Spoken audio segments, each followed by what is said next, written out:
Hermenéutica, Unidad 1, Clase 2.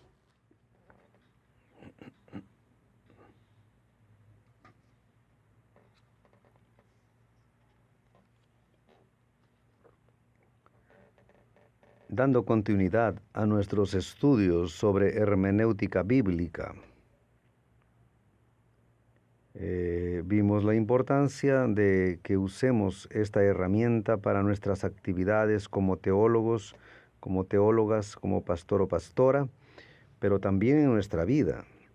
La interpretación de las cuestiones de la vida también le dan rumbo de forma más adecuada a nuestra caminada en la vida, nuestra jornada en la vida. Vamos a estudiar la complejidad de la hermenéutica judía. Vamos a verificar los métodos por los cuales los antiguos judíos estudiaban las escrituras. La Biblia hebrea es conocida como Tanaj. El Tanaj se compone de Torá, Pentateuco, los 5 primeros libros, Nevi'im, los profetas, y Ketuvim, los escritos. Estamos hablando en hebreo. Cité algunos escritos, por ejemplo, Ruth, que tiene un nombre de Shavot, Coelet, Eclesiastés, sabiduría, Sukkot, Esther, que tiene el nombre de Purim. Al final de la clase de hoy tendremos una noción desde el punto de vista de los intérpretes judíos. Es importante resaltar cronológicamente nuestros estudios.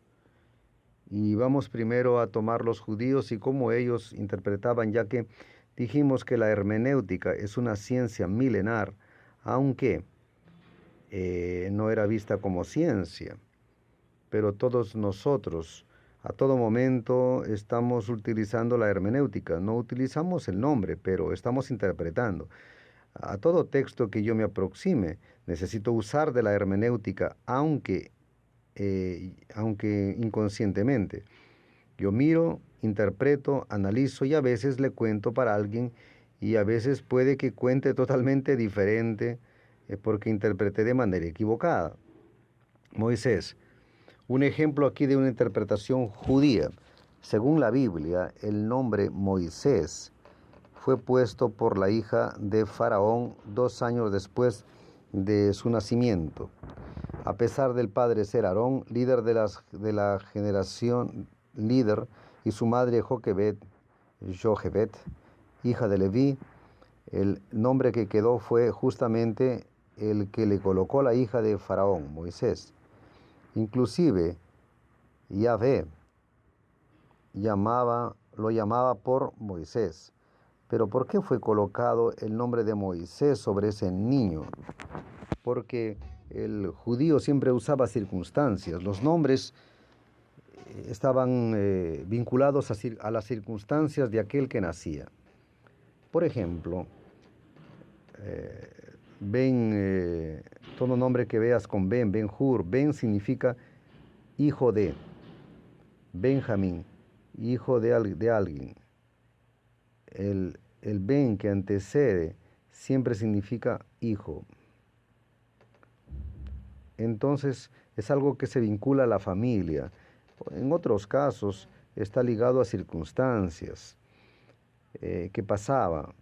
Por ejemplo, Jacob luchó con Dios en aquella situación donde Dios, el ángel, lo tocó en sus lomos y quedó mancando. Ahí él tuvo ese nombre Jacob cambiado por Israel. Las circunstancias van determinando el nombre de las personas y por allí ya vas teniendo una idea del significado y del sentido que tiene cada nombre, principalmente en aquella región de Judea. ¿Por qué este nombre? El Rabino Hirsch, en 1888, dice que el nombre Moshe significa Kinmin Hamaim Meshitihu, que quiere decir porque fue extraído del agua. En verdad, el nombre Moisés debería ser Mashui, ya que es esa la forma pasiva del verbo, o sea, el extraído, el que fue sacado del agua. Entonces Moshe es el que extrae. Él debería ser Mashui. Es porque si él fue rescatado, su nombre correcto debería ser Mashui. Siempre llevaría consigo el sentimiento de que fue salvado y dependería de los otros. Vea usted, se cambia el nombre para que la persona no se sienta disminuida. Entonces se cambia el nombre en este caso, porque Mashui significa un dependiente de los otros, aquel que extrajo. Y fue Moisés el que sacó al pueblo de Egipto. Él acaba siendo líder de la salida del éxodo de Israel, de su condición de esclavitud del faraón. Entonces la interpretación de las escrituras entre los propios judíos tiene sus diferencias. Berkov está en las indicaciones de lectura y él da una relación inmensa de formas de interpretación. Está en la indicación de lectura en la aula web. Para los palestinos la escritura debería ser respetada como la palabra infalible de Dios. Para ellos la ley, o sea, el Pentateuco, los primeros 5 libros eran mucho más valiosos que los profetas y los escritos sagrados. Cada una de las letras era sagrada, inclusive eran contadas una a una para que los copistas no perdiesen ninguna letra en la transcripción.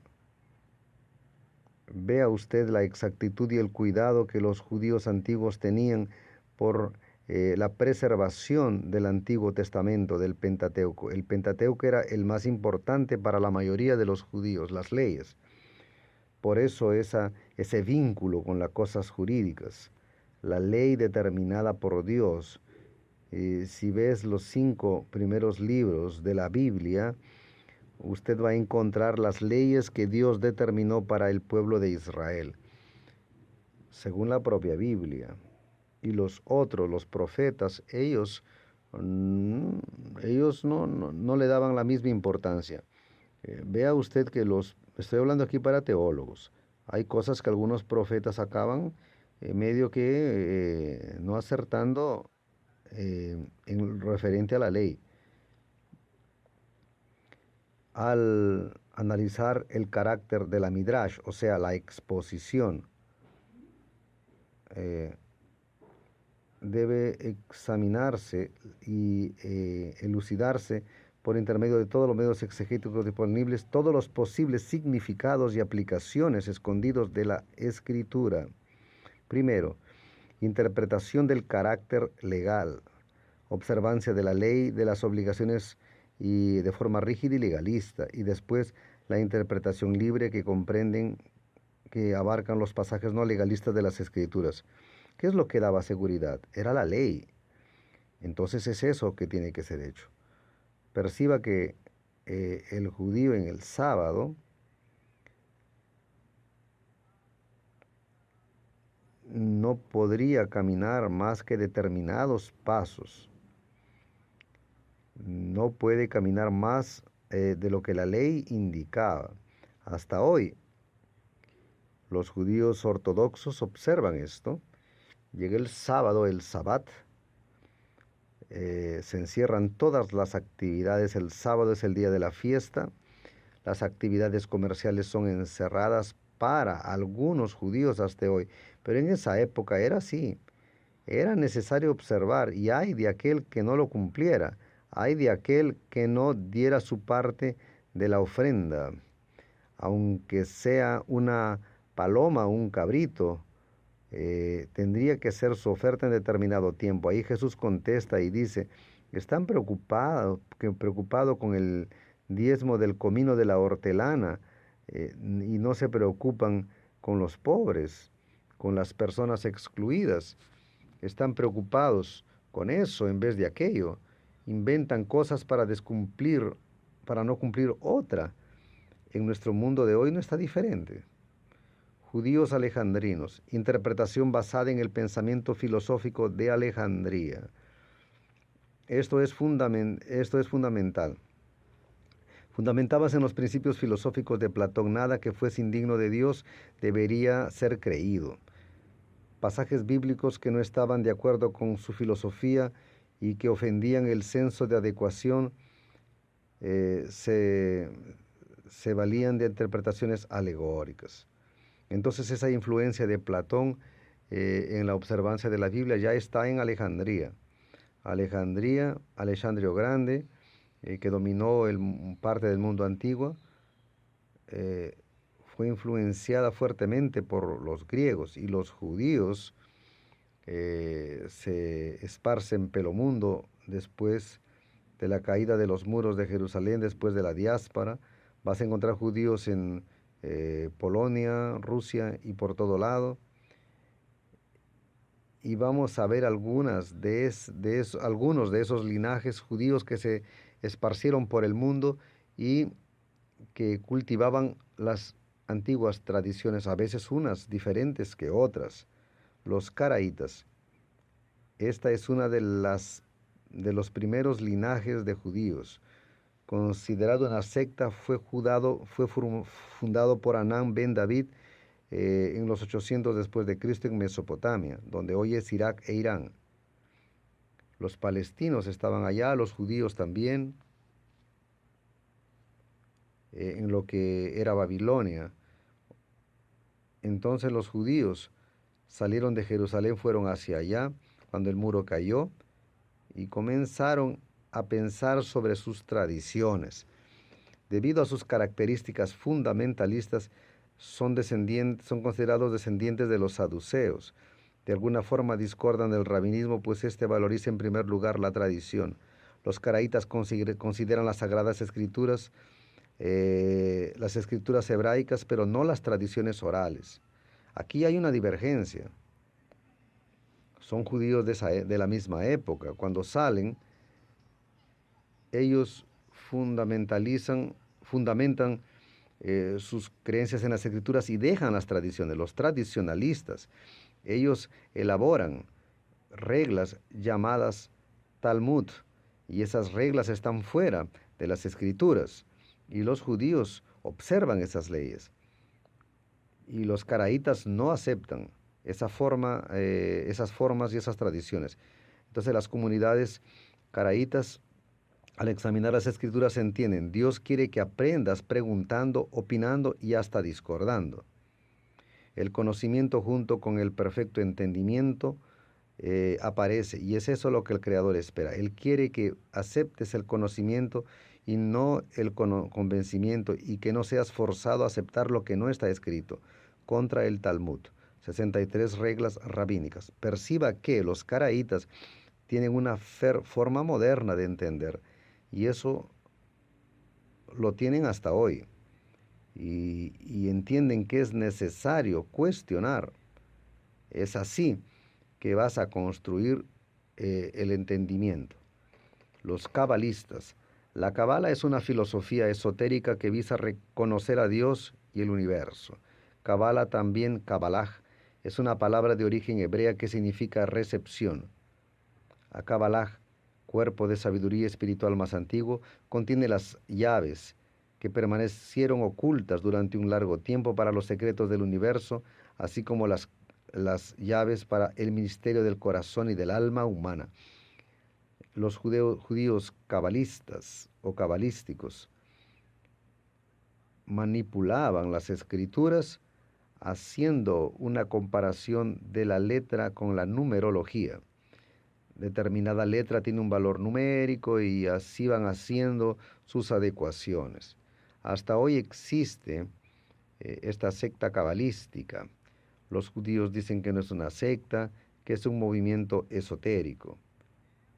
Es antiguo y viene desde aquella época. La forma cabalística de entender la Biblia y la humanidad y el universo de manera general. utilizaban de métodos cabalísticos para desvendar los misterios divinos. Gematría era el arte de sustituir palabras de la escritura por otras que tuvieran el mismo valor numérico. Notaricum, formación de palabras por medio de combinación de letras iniciales y finales. Y temoraj, método de crear nuevos significados por la permuta o intercambio de letras. Bueno, mi nombre tiene 5 letras